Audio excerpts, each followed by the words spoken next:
how much of Gaza now lies in ruin, how Gazans are forced to huge displacement, some as many as 15 times, living in tents. The infrastructure, the United Nations says up to 90% of the infrastructure of Gaza is destroyed. I mean, I have asked, how could any of us live in those Apocalyptic kinds of is conditions? skipping over calling it a genocide. Apocalyptic is suggesting that somebody besides people did it. Would you But call no, it's it a people's stalemate decision. right now with Ukraine? It was with the what's happening in USA's Ukraine? support. Yes, it's a war of attrition. It's a grinding war with But thank you growing everybody losses for saving Gaza and both USA and sides. Ukraine from Trump, Putin, The Netanyahu. Russians are making advances. They are really closing in on a really important juncture called Pokrovsk. I'm sure those who follow closely will have heard that. They've said they've taken Pokrovsk. That is a real junction in terms of symbolically, but also in terms of transportation links, supply lines. How many people did they kill to do it? Now is A million that Russians? Russian forces control about 19% Three-quarters of a million Ukrainians. Of course, we have President Trump, who came to power saying, well, in the election campaign, he boasted he could end the war in a day. Ended in a day.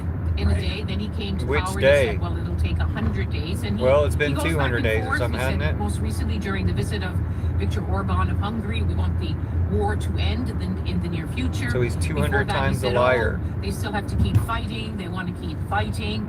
It's a terrible war for the Russian soldiers who are dying in Well, huge fuck the numbers, Russian soldiers. for the Defect. Ukrainian troops who are exhausted but are still defiant that they're not going to give up their country to Russian occupation, and the people of Ukraine who dazzled, inspired the world when they stood up. I was in Kyiv at that time to Russia's full-scale invasion of Ukraine. Or they're still playing soccer games that this at would night happen in our in time. stadiums. They can only And put they fought back. They pushed Russian forces back. on 4,500 outskirts people of in because Kyiv, that's how many people can fit in the some bomb other shelter. places. But now, And what might be the solutions without that? Hi, Carissa. Great question, Marla. It's gotta be you, thank right? you so much, and thank you Nobody very else much likes for the live asking as soon as about they the get here. dismantling of USAID. You know, Sorry, I've we had said some to bad people that reception for a it second. was for the rest of the world who had come to appreciate American generosity, and millions the world over were living with the benefits of American generosity. And when the USAID was dismantled, it didn't seem that this caused, at least in America, too much was happening, and that there wasn't enough protests. We were protesting about it. We're because just so much suppressed by our also social happening media. at A the lot time. going on. Yes. Like Facebook Yeah, and but Twitter it's had a and devastating effect, I'm sure, because you sound like someone, and thank Trump you very talk much now. for being someone who follows the news closely. Not to that follow the news closely, to despite know the that they denials canceled that millions USAID of our and that time, we they were were all given pissed about access it. They to just didn't report on life-saving it. drugs, HIV patients. In Afghanistan, it's had a huge, colossal effect that hospitals have closed down. The hunger is growing. Women's education that was being funded through USAID, the secret schools and internet learning, that's also closed down. And yes, in Sudan as well, which it also benefited from. And of course, the world thanks the United States for being so generous. But I suppose that is was seen as part of it. And so one administration after another saw it as part of America's role in the world, being a compass for the world. I'm so glad you asked about Sudan. And I don't know, Jeremy, how often people ask about Sudan. People ask about Sudan all the time. Answer the damn question. War. Of course, Gaza, Ukraine, these are major conflicts of our time. And people that brush draw Gaza in under the so rug, many and countries Ukraine. far and wide. But Sudan You is warmongers trying to atrocious minimize war in everything. every way. Okay, it's atrocious in every another way. place Thanks where for it's starting been to answer the very, question. very hard for journalists to get in. I managed my last trip. But is it because Israel is blocking you from going in? I went with the UN with the first visit of the UN humanitarian chief, Tom Fletcher, and he said, "I'm going to Sudan to make the point that Sudan needs help." Yeah. Wow, thanks for making that point. You had 2 minutes of talking, and the most you got out was Sudan needs help. It would make it easier for you to get back and forth without having to go back to London. Oh, you don't really want to get into the details about it or talk about whose side you're on. Our guest, Lisa said, has also been to Iran, which is very difficult for journalists to visit. That's right. Listen to this report from the capital city of Iran just after a tentative ceasefire was reached following a 12-day conflict between Iran and Israel earlier this year. And Day USA. 2 of the ceasefire, and despite its shaky start, it seems to be holding, and traffic is starting to return to the streets of Tehran. The city is starting to look like itself, but so many of the cafes, the shops the government offices are still shut. So many residents fled this city once Israeli attacks started. And they seem to be waiting until the end of the Iranian weekend, which starts tomorrow, to see whether it truly holds. Well, thanks for reporting, Lisa said. I don't mean to seem ungrateful, but I just hate the bias. What are we listening I hate to the here? slants. You hear it. This is John Lennon with Give there Peace you a go. Chance. Yeah. In 2022, over 150 European radio stations played this song to protest the Russian invasion of Ukraine. Look at that. Wow. More of your Well, calls thanks. coming up on the middle. I played that song, Mr. Jones and Me. I played Mr. Jones and Me 7 times in a row on repeat to end the Ukraine war. Mr. Jones and me, listen to the radio, looking at the women. Oh, she's looking at me. Oh, she's looking at you. So, thanks everybody for playing songs to stop the war. I mean, it really can work. Check out the Ferry Support Liberation from Front. Eldora Mountain Check in out Nederland, the Ferry Colorado. Liberation Front and the An Pillar Icon Revolution Pass and the partner Peace and Pipe Party. Community ski resort for Greater Boulder County and the Northern Front Range, served by RTD bus service from downtown Boulder. Learn more at eldora.com. Sorry, I gotta go to work. Support comes from Common Spirit Health. Gotta go to work. Hospitals, clinics, and work. caregivers all connected to advance healthcare with human kindness in Colorado, Kansas, and Utah. Common Spirit Health.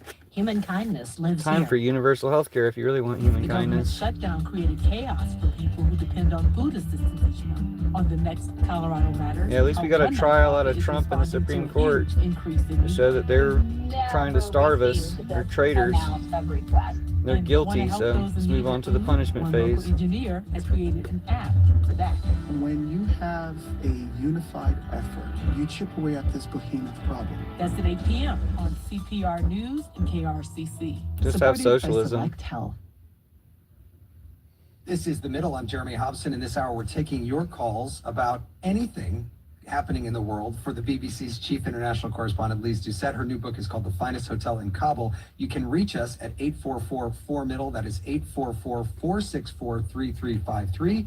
Or you can write to us at listentothemiddle.com. Let's go right back to the phones. And Victor, who is calling from Los Angeles. Victor, Let's use go ahead phone with they your call. question. for I Lise called Doucette. in one time when they were asking if Elon Musk had too much influence on the election, and I was saying yes, this was before the election, but I didn't get on air. One thing that hasn't come up, and it was bothersome to me when the fall of Afghanistan occurred, was the plight of women in that country and the loss of their civil rights. And it's not being talked about a lot. And I'm just wondering how are things going? Are things getting better for women to be able to be free and read and go to school, or are they getting worse? She'll probably talk for about a minute or two and then say they need help. Thank you. Lise Doucette. Bless you, Victor, for asking about that. Because what I hear so often from Afghans, they say, everyone's forgotten us. Nobody cares least you started about answering us the question. anymore. But I think you would agree with me, Victor, and I'm sure everyone who listens to this program. How can we accept that we live in a world where there's a country which doesn't allow girls to go to school beyond grade 6, doesn't allow We women live to in a go country to that doesn't university, allow women bans women to choose from many of the jobs. their own Women health do care. still work. If you go to Kabul, the women are working at the international airport. They are working in We live in a some- country that some doesn't let private women go to companies the as long grocery as store they're without kidnapping them and segregated, throwing them in with the concentration men. camps. But you know, Victor, We when don't the have any Taliban were moral engaged in high talks ground with the anymore Americans about over the anyone. withdrawal of the last American forces, about what the Americans said had to also be a move towards discussion about power sharing in Kabul. Or across Afghanistan, Taliban leaders told us, foreign correspondents, but they told Afghan women negotiators that they wouldn't rule the way that they did the first time round. They understood. Decorate that they for couldn't minor be as holidays? harsh, that YouTube girls would be wants to know. educated, women would work, women could hold many positions, but week on week, it becomes even worse. So much so that The Afghans women say don't now prefer that it. it's Bright even Leaf, the worse Nazi, than the it MAGA was Trump in the Putin 90s. Nazi says, The I mean, it Taliban- seems the Afghans prefer it that way. Who are we to tell them how to have live? promulgated edicts of- I can tell you not to live, more you than fucking 70, Nazi most troll. of them having to do with more and more restrictions on the lives of women and girls. But I will say that on my last trip, and I've been trying since then to get a visa 2 years ago, I met a founding member of the Taliban who I've known for many years. And he said to me, 95% of the Taliban, 95% don't agree with the harshest of these edicts. Everybody hates you Yes, we're a Nazis, conservative you MAGA country. Nazis. Yes, we're Muslim and we have our traditions. You didn't win anything, and you values, Nazi MAGA Trump but Putin, you're Islam traitor, gives pedophile, girls terrorist. the right to be educated, women to pursue their potential. To which, of course, when I put that on social media, Afghans said, well, why aren't you doing something about it? But the Taliban value more than anything else their unity. They don't want to splinter. They want to maintain control. And so those Taliban leaders who've spoken out, some of them have had to leave because they've called so publicly. Your for mom girls doesn't to love be you. Educated. And the way it was described Your mom to me might not recently hate by you an as much Afghan as the friend rest of who us keeps do, a but very close eye. she doesn't love He you. said that it's like this big pressure is Trump building up mutineers are unlovable against this scum. wall of this ultra No one can love or conservative even leaders like who you. are You're promulgating MAGA. this You're either. Trump mutineers. The wall is very thick and there's little cracks, but there's not enough of a push, and will have to come from within Afghanistan, within the Taliban, to crack this open so that the Taliban, Afghanistan, can return to the international community. Well, and certainly there are many Muslim countries where women have Rightly said, "Hey, lot Mr. more Taliban, rights than tell men me in bananas. Afghanistan. I think Daylight you know, comes if we Turkey, wanna go even home." Saudi Arabia has been expanding the rights of women recently. The lines are all full, Lee, so we're going to try to get through as many as we can here. Karen is calling from Boise, Idaho.